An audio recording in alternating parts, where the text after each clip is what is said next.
Welcome to a new episode. Today, I want to bring you an episode all about self love, dating yourself, and creating this relationship with yourself. And I am so excited because this has been my journey. And I went from not loving myself, not knowing who I was, to now fully loving myself. So, is this embodiment of self love that I had to learn to create for myself because I was clueless. I had no idea how to love myself, what it meant, how it felt. And now I'm at this point that no matter what happens, I love myself and I still have hard days. I still have struggles and everything.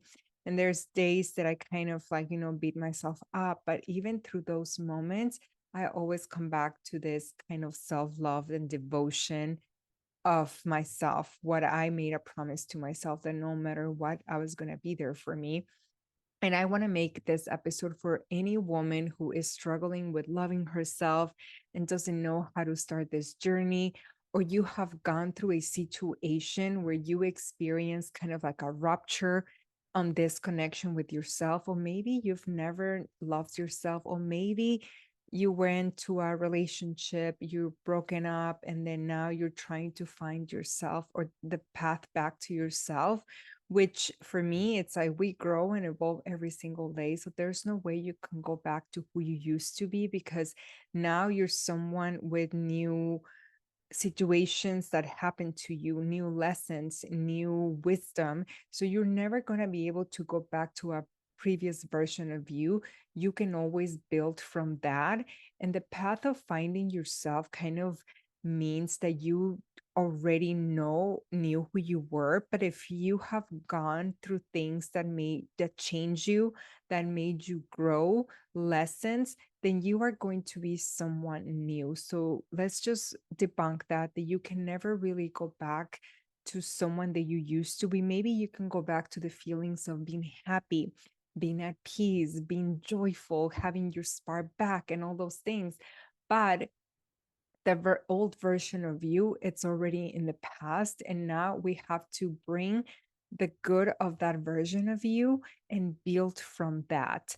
And I feel that so many of us at one point or another have fallen out of love with ourselves, and things have happened that have created this rupture or altered this relationship with yourself.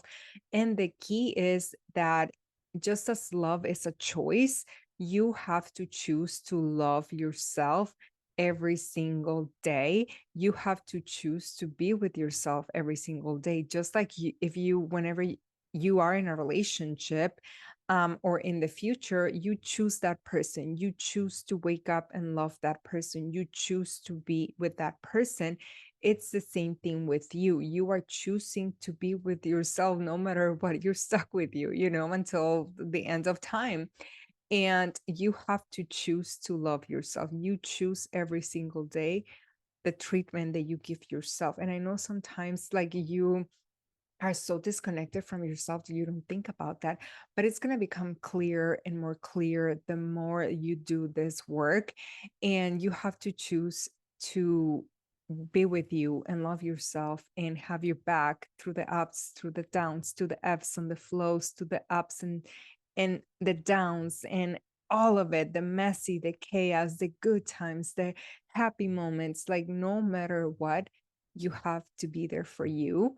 And it is easy to love yourself, like so easy to love yourself when things are easy, when everything's going well in your life, when every single area of your life it's well, when you feel happy, joyful, when your mental health is great, when you feel great physically, when you have vitality, when you have energy, when you have the friendships and the great relationships with your significant others, or significant others, I mean relatives, your loved ones, and if you have a significant other or not. But I kind of wanted to make more of this podcast for someone who is more single. But if you are in a relationship, this definitely works for you too. So stick around. Maybe you'll get some great nuggets or pieces of information that are going to help you on this journey. But like I said, it's so easy to love yourself when everything's going great. But the true test is when you experience lows, rock bottom, struggles, a little bit of suffering, stress, when you experience hardships or those situations like losing a job, going through a breakup. That's a true test when your mental health is it's not at its best. That's when you are really going to know this level of self-love that you have with yourself. It's like it's like saying like when a significant other is not there for you through thick and thin, that means that that person doesn't probably love you. It's the same thing with you. You have to be there for yourself through thick and thin until death do us part, literally.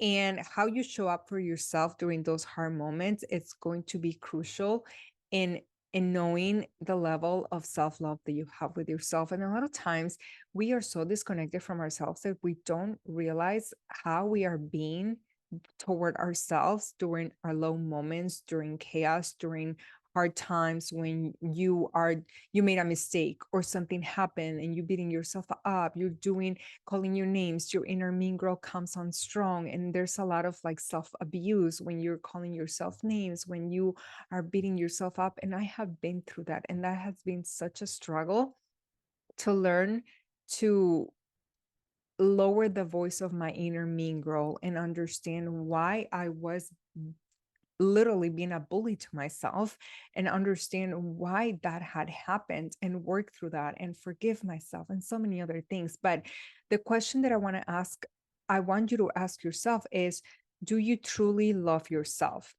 Do you like yourself? And a lot of times it's like, yeah, of course I love myself, but consciously you can think you love yourself, but subconsciously, you are self sabotaging. You are not showing up for yourself the way you're supposed to. You're staying in relationships longer than you need to, like those toxic, unhealthy relationships. You are not setting boundaries. You're people pleasing. You are binge eating, emotionally eating. You are not taking care of your body. You're not taking care, meaning like exercising, meaning eating healthier. You are not doing a lot of things. And I'm not saying that just because you do those things means you love yourself. No, but they are essential, because when you really love yourself, you take care of your body, you take care of your mental health, you take care of your gut health, and that's through food, because it impacts your mental health, it impacts your mood, it impacts your immune system and so many other things. So it has nothing to do with your weight. It has to do with your inner health. For me, like, I don't focus much on my weight. I focus, and the reason why I don't really eat junk food or highly processed food, once in a while, I eat pizza crust or bagels because I love those too. But you're not gonna catch me eating like junk food, fast food places, just because I know how that is gonna be in my gut, and I am gonna have gut issues. I struggle with some gut issues once in a while, and bloating, and I just don't like how I feel. And then it impacts with my mental health and impacts with my mood and the next day. And it's just like kind of like this domino effect that I don't like how it feels. So I'm like, no, I want to take care of me. And a lot of people ask me, like, doesn't that, like, don't you want to have like a piece of cake? I'm like, yeah, I would love to, but I already know the side effects that happen when I eat things that I that don't sit well with me. And I just like taking care of me. So that's one of those things. But like, you do you. I'm just giving you things that have helped me, things that I have learned on my healing journey, and the impact of your gut health that it has on your immune system, on your nervous system, especially if you struggle with anxiety, PTSD, ADHD, adult autism, that it's like so like it's on the rise right now for so many people, or if you struggle with depression, like any mood disorders, like anything like that, it's really going to impact. So obviously, I am not a medical doctor or a physician or anything, nothing like that. But I it's been part of my journey to come to realize the impact of the gut health in my mental health. And I don't mess with that. I don't jeopardize my mental health, my sanity, my peace of mind, my sleep, and my mood. I don't, because I used to be so moody and irritable, and it's taken a very long time for me to understand why that was happening, how the way I was eating, my environment, and so many other things. Obviously, I hadn't done much of the healing journey, but now that I know better and I have tools, I use them. And I kid you not, the times that I'm now moody and irritable are very minimal. And it's just like, oh my God, that used to be my normal before. Like, that's not my normal anymore. My normal is feeling at peace. It's feeling, I'm not going to say like over joyful and over happy, but I am like content. I am like at peace with myself and I love how I feel. I love myself and I'm just working on things right now to get to the next level and I'm excited. But part of, like I said, part of loving yourself, it's taking care of you. And now the next, so that's the question number one. I went on a tangent, I know. So is, do you truly love yourself? And at the subconscious level, like how is that relationship with yourself? Like when you sit down, the limiting beliefs that come up with, how do I truly feel about myself? Like sit down with yourself, journal, how do I truly feel about myself? Do I like myself? And I have some questions. So like if you're driving, don't write this down, come back to mark the minute that this is on, but this is a little bit of inner work or journaling prompts for you. And it's like, would you date yourself? Would you want to be friends with someone like you? Would you want someone like you around? And this is more like, would you want to hang out with someone like you? Would you want someone like you around your life with your energy and all of that? Okay. And the next questions is, do you like your personality? Do you like your identity? Or how people identify you as or perceive you as, which I know it's kind of like it could be skewed because you could be having a lot of coping mechanisms, you could be masking, you could be doing a lot of things. So people don't really know your true identity. And maybe you don't even know your true identity because it's coded with a lot of trauma, a lot of wearing masks, a lot of like you doing things in order to not be rejected or abandoned. So it's like, what is the identity that you are currently associating with yourself? And is that really who you truly are at your core without the conditioning, the programming, if you suffer from or experience traumatic events or anything, like who is the true you and that identity? Is it the same identity that everybody is presented with? And do you like your mindset? Do you like your core values? Do you know your core values? Do you know any of this? Do you know your personality? It's like, do you even know yourself? Do you like who you are being right now? Do you like the way you feel in your body? Are you connected with your body? Are you happy when you look in the mirror with what you see? Are you like excited about looking at you in the mirror and you like the gaze, the female gaze that you have toward yourself? Do you like what you look at when you look in the mirror? And do you like the current reality that you are living? That's very important for you to know. So write those down, do some journaling around this. And also, the next prompts that I have is, did you learn how to love yourself growing up from someone? Um, and it's like, what was the relationship of self-love, confidence, self-worth you saw your mom having with herself or any female figure that were around you? How did you view them loving themselves? Did you even see them like liking, the commenting or complimenting their bodies, their hair? And did you see them like telling you that how confident they felt or how happy they were with themselves, how much they love themselves? Like I never went through this experience. And it's been like, oh my gosh, like I never learned this. I grew up like through very critical, judgmental comments from aunts, from people around me, from my cousins, and there's a lot of things that my mom struggled with, and it's because she didn't have someone to teach her those things either. So of course she did the best she could with me, but I never saw her as loving herself the way that I wish she had. It was more like very self-sacrificing because my dad was here in the United States and she was there raising us literally by herself. And my dad would go there like a few months throughout the year. And it was just like a very different relationship she had with herself. But that's what I learned growing up. And now it's like, okay, that's fine. Now how can I teach myself how to love myself? That's basically where my journey started. And I had to start from that. But for you, it's like, how did you view a woman loving herself growing up? Did you experience that in your mom or a female figure, your grandma? Maybe you had older sisters. Were you taught how to take care of yourself, how to set boundaries, how to know your worth and value, how to stand up for yourself, how to know your standards, how to know like the main core values, how to love yourself? Did you learn that from someone? Did anyone take the time to teach you these things through not only through telling you, but also through actions, through you modeling or seeing them doing that for themselves?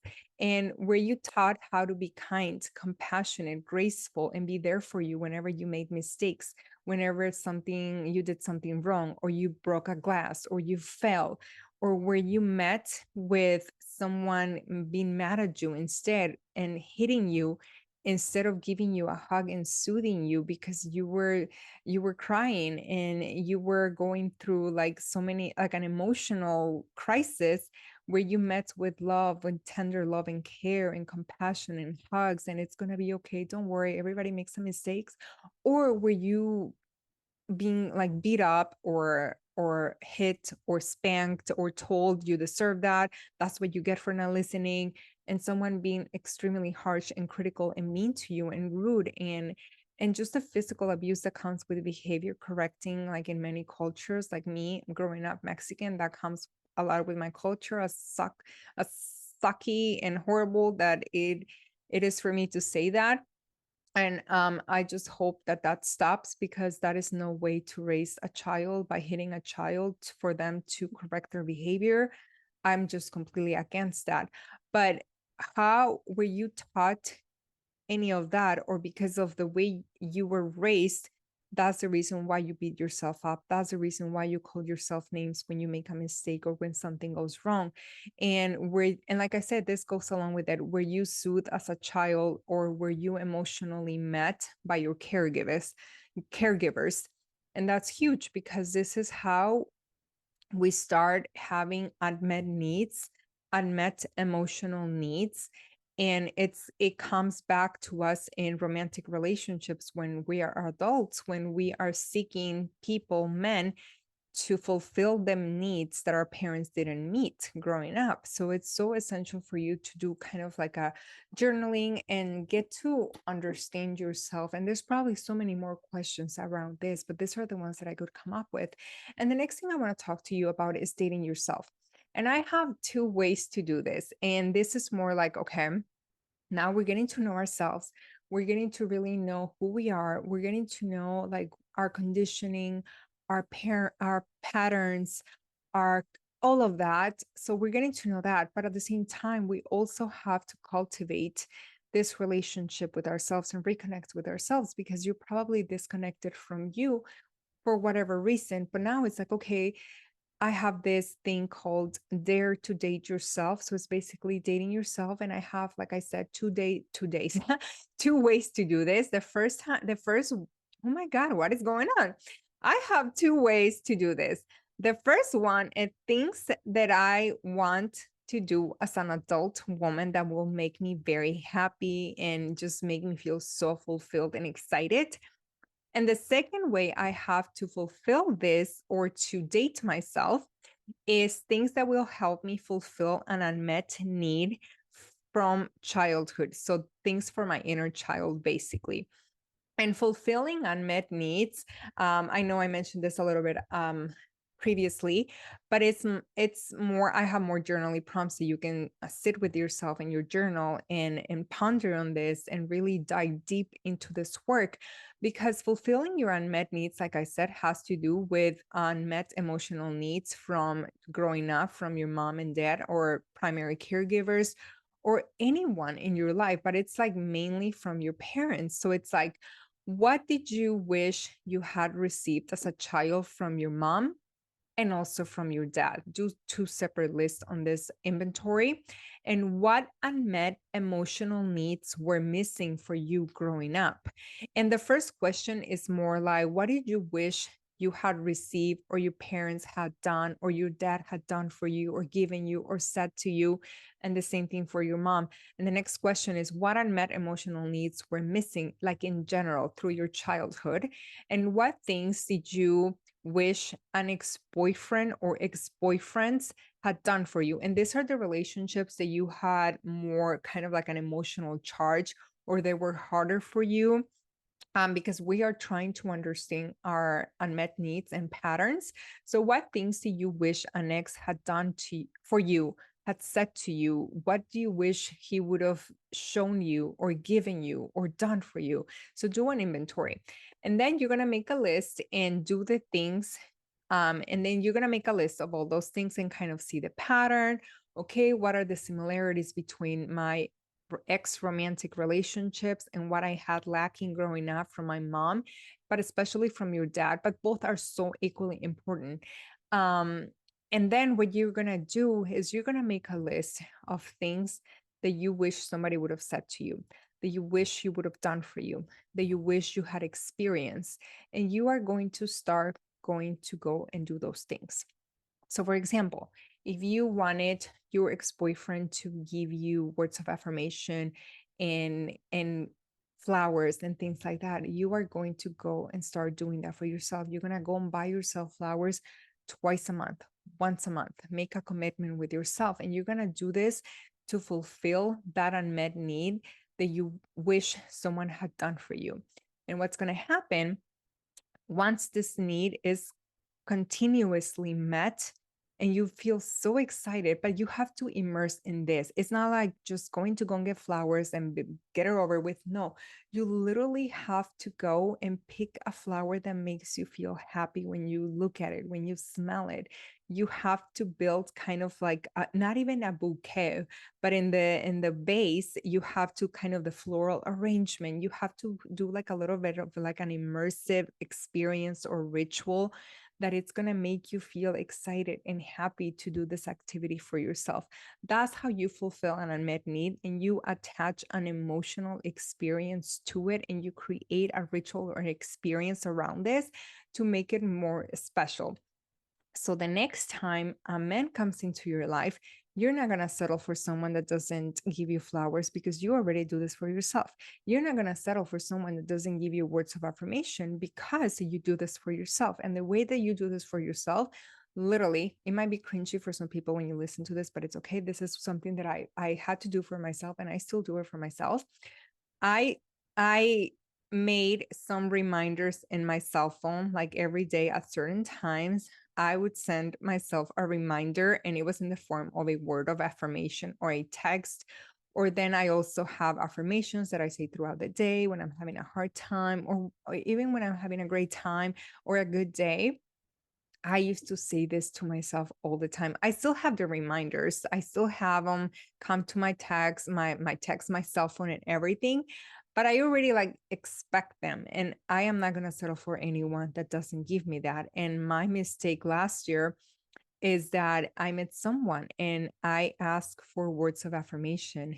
And he ended up telling me that it was not his responsibility to cuddle me emotionally and to take care of my emotions, that I needed to go to therapy, that I needed to work on myself, that I wasn't as healed as I thought I was. And I'm just like, well, I'm just asking for words of affirmation, and I'm explaining to you how they're important to me, how they make me feel.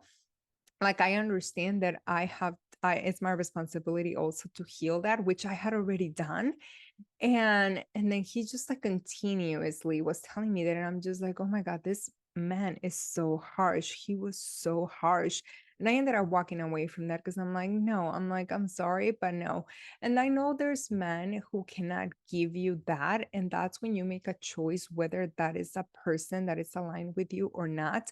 But this man turned out to be the most horrible person I have ever met, and I have ever sort of like briefly encountered and dated. We never dated officially, but just the fact that he was reluctant and he was putting me down and he was telling me that I needed to go to therapy. And I even said to him, I'm like, actually, it's part of a healthy relationship when you communicate and ask for something that you need, because it makes you happy. But I'm not saying that I need this because I lack with that within myself. It just feels so good to receive that. And he was just going off the walls. And I'm just like, oh my God, this man, it's seriously. He said he had done the healing work. He said he had gone to therapy. And later I found out that it was mandated through the courthouse. So there's a reason why if a man ever comes to you saying that he has done the healing work in therapy, make sure it's not mandated through the court system because he had to do it. Make sure he's done it because he wants to be a better man for himself and for others. So there's one. So in this process, you are going to fulfill the unmet needs that you write down on this list progressively. Don't try doing them all at once. This is kind of like a journey of to do things that feel good for you. The next thing is reparent yourself. And this is becoming your own parent to your inner child. So you have to become your own father and your own mother.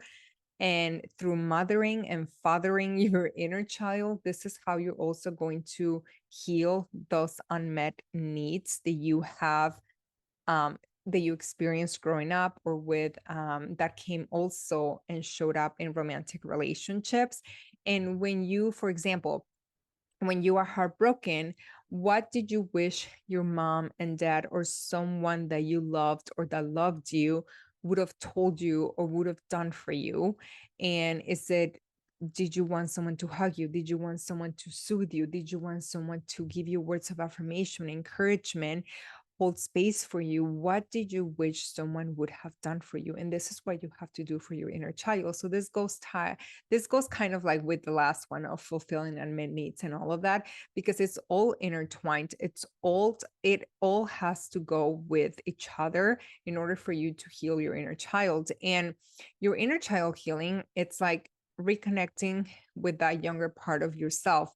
And a lot of times people don't know how to connect with their inner child because they have been so disconnected from her that you don't even realize there's a little girl, there's a little person inside of you. For example, if something happened to you when you were 8 years old, that emotional experience sort of gets frozen in time at that age, and you carry that with you throughout the years until you are here today. And you still have that emotional experience at that age that you have been carrying, and that is setting the pattern for the how you interact in the world, the identity you have with yourself right now, and everybody gets to see. And also who you attract and the relationships that you had as you have had or have, especially romantic relationships. Because for me, my biggest inner work has been through romantic relationships. That's how I started my journey, being heartbroken. That's how the whole thing started. And now we are here and we're so aware and we know our things. But in order to reconnect with your inner child, let's say you do an exercise, you get a picture of your little girl, which is you when you were younger, and you talk to yourself. You talk to yourself. Like, just imagine if she was right in front of you, close your eyes. What would you say to your inner child? Like right now, obviously, if you're driving, don't do this, but right now, close your eyes and imagine you as a little person in front of you. What is she doing? Is she open to connecting with you? Do you even see anyone? Can you even see your little girl in front of you? Is she receptive to you? Is she hiding? Is she afraid of you? And you can start talking to her. If you are able to reconnect with her and see her and she's receptive, you can start talking to her like as if she was just a person in front of you, like a little girl in front of you. How are you? How are you feeling? And you can start saying, if you have been disconnected with from her for a very long time, I'm so sorry I disregarded you for so many years. I'm so sorry I forgot about you. I'm so sorry I ignored you. I'm so sorry I called you names. I'm so sorry I didn't pay attention to you. You can say whatever it is in your heart to her and see her reaction. And day after day, you're going to start building this relationship with your inner child and with yourself. And it's going to get better and stronger and more loving every single day the more that you do this journey. But right now, just experience what it's like to reconnect with your inner child. And a lot of times, your inner child is not going to be available. She's going to be upset. She's going to be mad at you. She's going to be sad. She's going to be hiding. Maybe she's receptive. Maybe she's open to connecting with you. But a lot of times, because she feels forgotten and she feels ignored, she feels that she was not important to you, then you have to rebuild a relationship through reparenting her and telling her things that you wish somebody would have told you. I'm so sorry I abandoned you. I'm so sorry I didn't hug you when you needed a hug. I didn't give you words of affirmation or encouragement when you needed it. I instead beat you up and called you names and was so mad at you. I'm so sorry for what happened to you. You didn't deserve that. And you can just start building from that. But this is so important because it's going to create a really strong bond with you and your little girl through reparenting and through you showing up for her the way you wish somebody would have shown up for you growing up. And this is just such a good exercise for anyone. So let me know if you have any questions. If you want me to do a full episode of inner child healing and all the things, let me know. Give me all the details on how to find me, how to connect with me are going to be in the show notes. But I would love to know your feedback around this because I can definitely, this is something that I do every day. I reconnect and talk to my inner child every single day. And I've been doing this for years. So it's so worth it. The next thing I want to talk to you about are the 5 languages, the 5 love languages that we usually think of for a significant other, but this is going to be for yourself. So in order to reparent, to heal yourself, to date yourself. And I know in this exercise, dating yourself, it's more like a healing. A lot of people say, oh, I'm going to date myself. I'm going to go and take myself out on a dinner date. Yes, it's part of that. You wish somebody would have taken you on beautiful dates or not to nice restaurants, or maybe you don't care about that, or you wish you would have done something like that. You go and take yourself out on those dates. But this is more like, okay, the words of affirmation, what things am I going to tell myself every single day? How am I going to treat myself? What kind of words am I going to say to me every single day? What affirmations are going to be my standard every day? Do I need to put post-its everywhere? Do I need to send myself reminders on my cell phone so I can remember? And it's going to be a process because if you have not been doing this, it's going to take time. By habits take time, 21 days or more. And you have to consecutively do this or continuously do this in order for this to become a habit. So, words of affirmation, what acts of service can you give to yourself? Receiving gifts, can you give to yourself any gifts? Quality time, how can you spend time with yourself alone?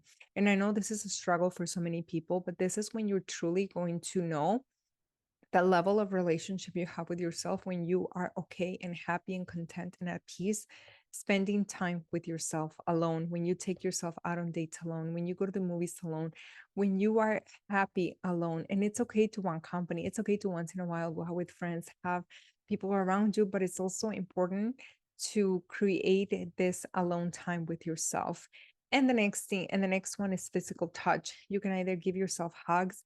You can only do and give yourself so much. So if you are feeling that you need some physical connection, you can always ask a friend to give you a hug, your parents, your relatives, or someone that makes you feel safe.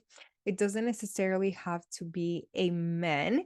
Because like I said, this episode, it's a lot for the single women out there, but also if you have a partner, you can definitely ask for certain types of physical touch to fulfill this need. But if you do this love languages, do them for yourself and you're gonna see how your life changes.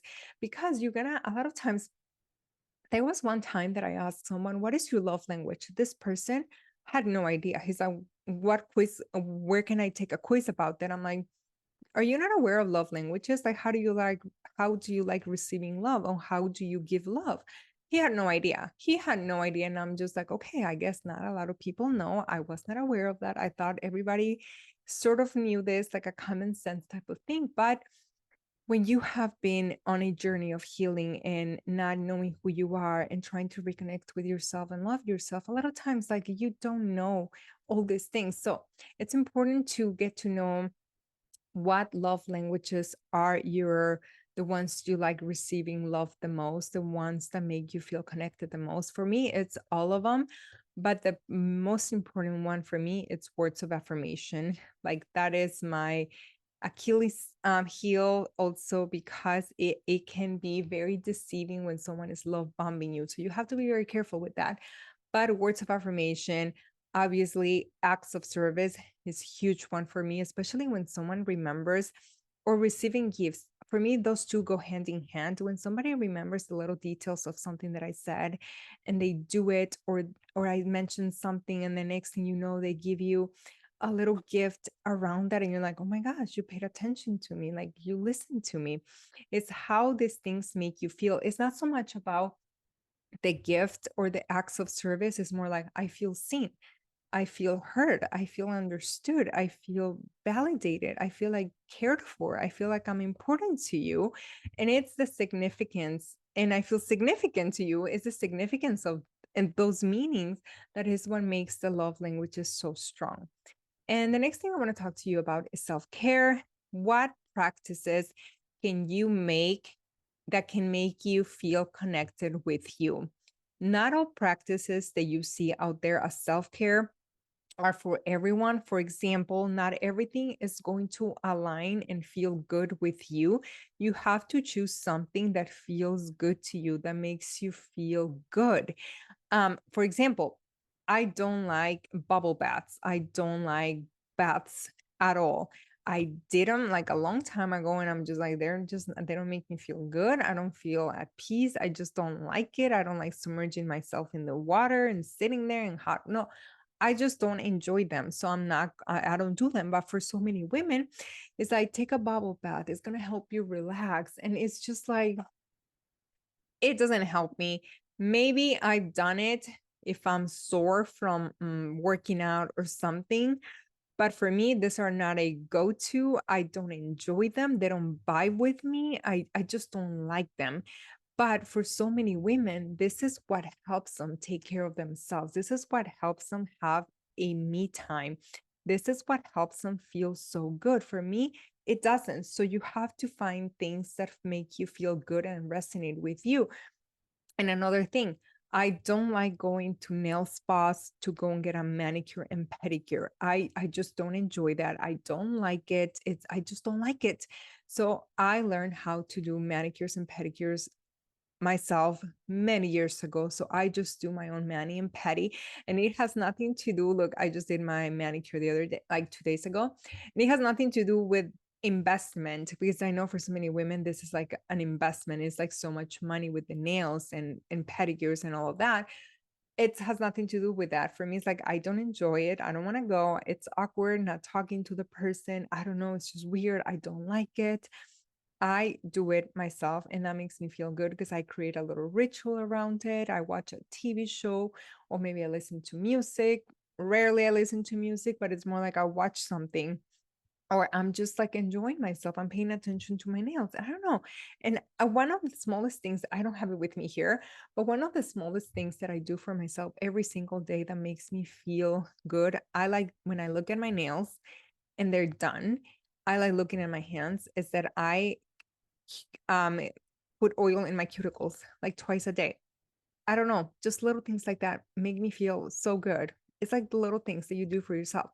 And another thing is like, I don't also enjoy like dancing and movement like around the room. I know, like, I'm very spiritual. So like this is huge for any spiritual people who like, they're like, okay, I understand that to release emotions, you have to move and then you have to release the emotions. So there's like ecstatic dance, there's so many other practices. And for so many women, self care can come in the form of them dancing and moving and all of that. Like, I don't like that. I tried it and it just doesn't feel like myself. Maybe it's because it's so out of my comfort zone. And I also don't feel like I know how to dance. Like I am not a huge dancer. And it's just like an awkward thing. So maybe this is something that I need to try on my own first more so I can become more okay with it. But I don't enjoy it. For me, this is not a form of self-care for me. This feels like it just feels icky. It gives me anxiety. So I just don't do it. But for so many women, it's like, no, I love dancing. Even in my room, I just love movement. And that's fine. Do build a practice that feels good for you. Do what feels good for you. And in order to create morning and afternoon routines, like an AM routine and a PM routine, it takes time to find what works for you. Like mine are built like they're built already. Like I did two TikToks around this. So if you want to see my morning routine and my PM routine, they're both uploaded on my TikTok. Everything is in the show notes. It took time for me to get there because it didn't happen just overnight. It didn't happen just like from one day to the other. I'm gonna do ABCD. No, it progressively happened. I started with one thing and then I added another thing and then I added another thing and then I did that for a while and then I was like okay and then I added another thing and it was a buildup that happened progressively. So don't get overwhelmed if you don't have routine ABCDEF for your morning routine and your PM routine. It takes time. I never really had a set PM routine. This literally started more a year ago that I started, you go brush your teeth, you go to bed. Standard. No, I'm more intentional with my night routine, the things that I do before I go to bed, the supplements that I take, the activities that I do.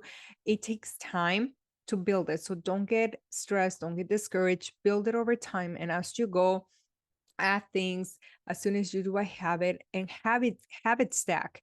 Do one thing while you're doing another thing and then create a routine that really works for you, makes you feel good and connected with yourself. And there's this other thing that I should have mentioned earlier, but I just thought about it. And it's like self-hatred and self-abuse. And this is a huge part on healing and going through this journey, that a lot of times how you are treating yourself, it's on a very subconscious level. You're probably on autopilot every single day.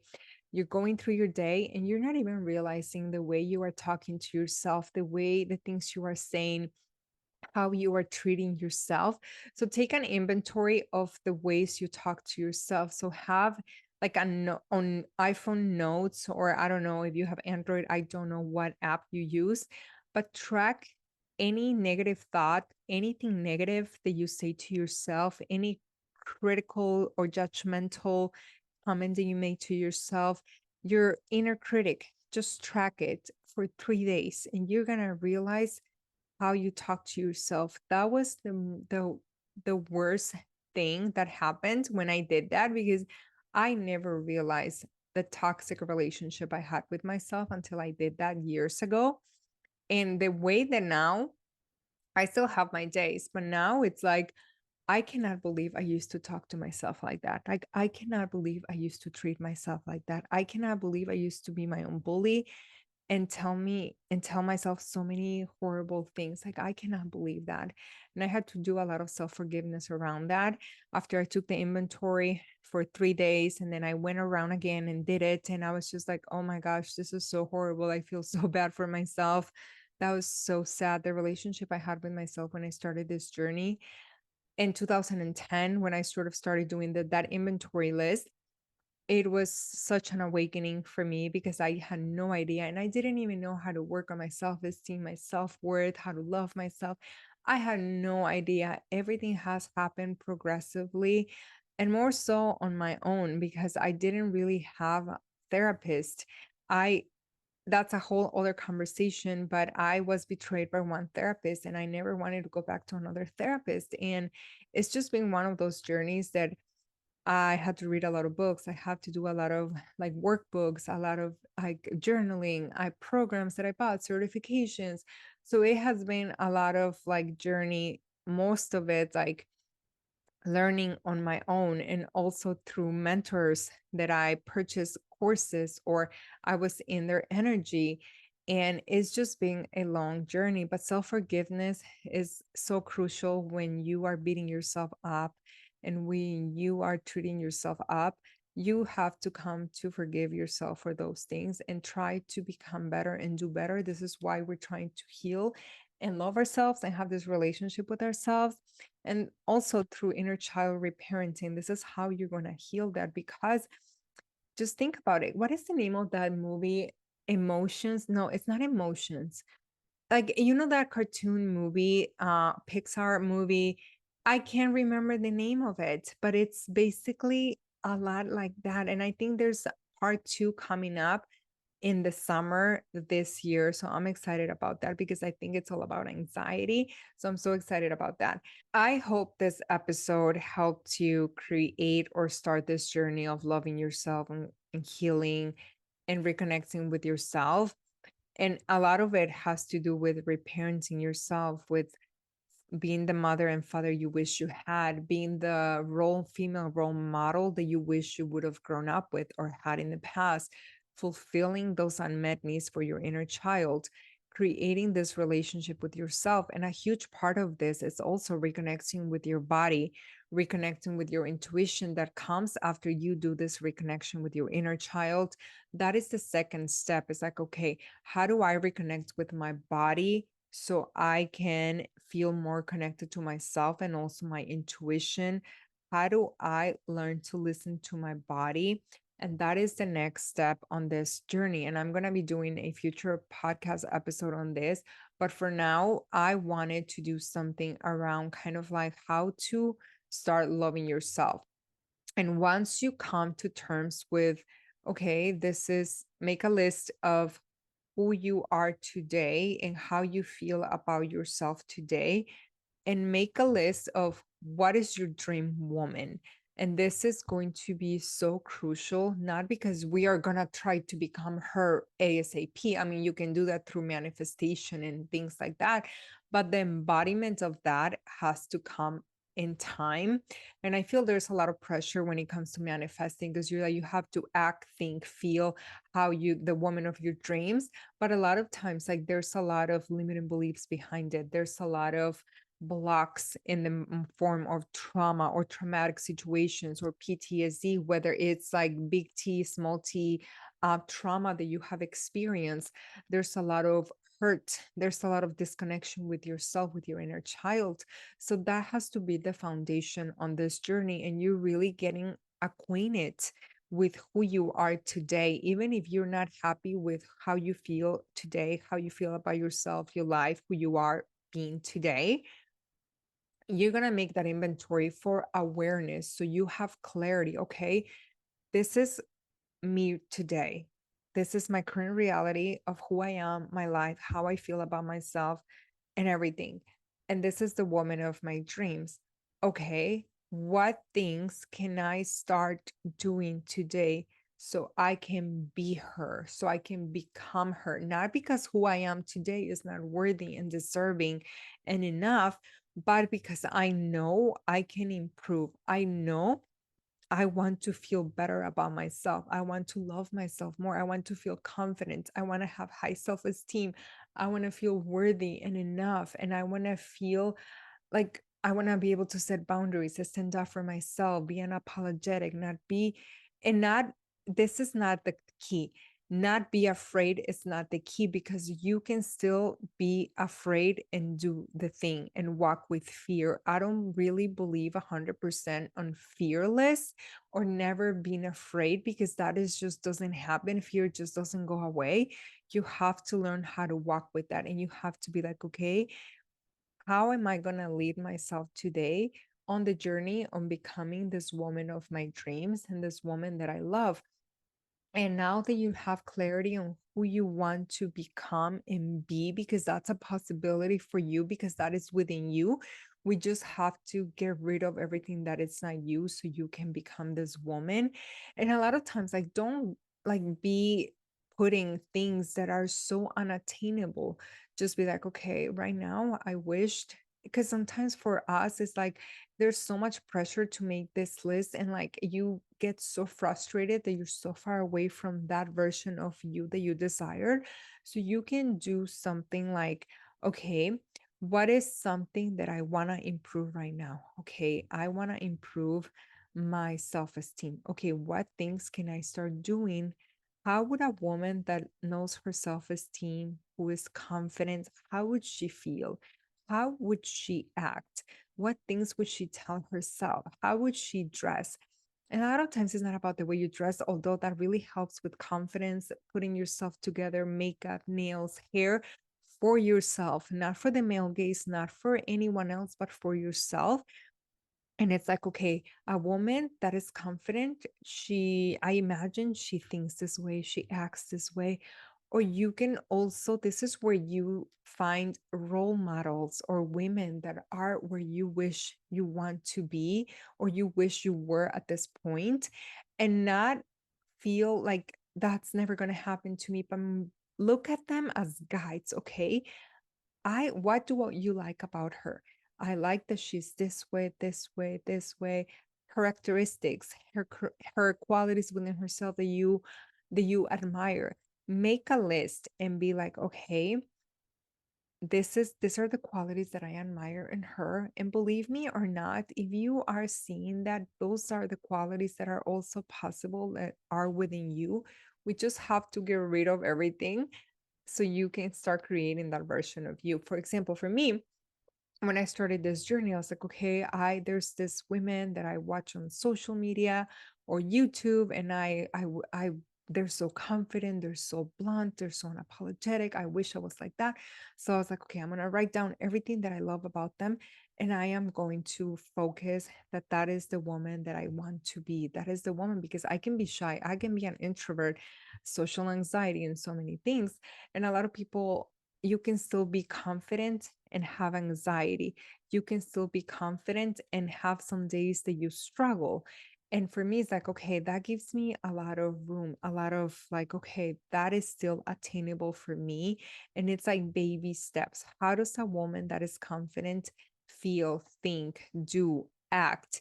How does a woman that knows her worth and value, what does she do? How does she lead herself? Does she set boundaries? Does she walk away from those toxic relationships? What things does she do that I am not doing in my life right now? Oh, I like that woman, the woman of my dreams. It's a woman that takes care of herself. Okay, how does a woman that take care of herself, what does she do? How does she act? How does she feel about herself? How does she think? What are the things that she does that make you feel that she loves herself and takes care of herself? Well, she's probably a woman that goes to take care of her body. She goes to the gym. Maybe she does yoga, whatever exercise, movement, whatever it is. She eats healthy. She takes care of her skin. She takes care of her hair. Like, you have to make a list and sort of be like, okay, how does a woman that feels confident do, like knows herself and worth, that knows her standards, like what does she do? How does she feel? How does she act? And you have to little by little start embodying that person. And if there's a block, for example, like how does a woman that knows her worth and value feel, think, do, act?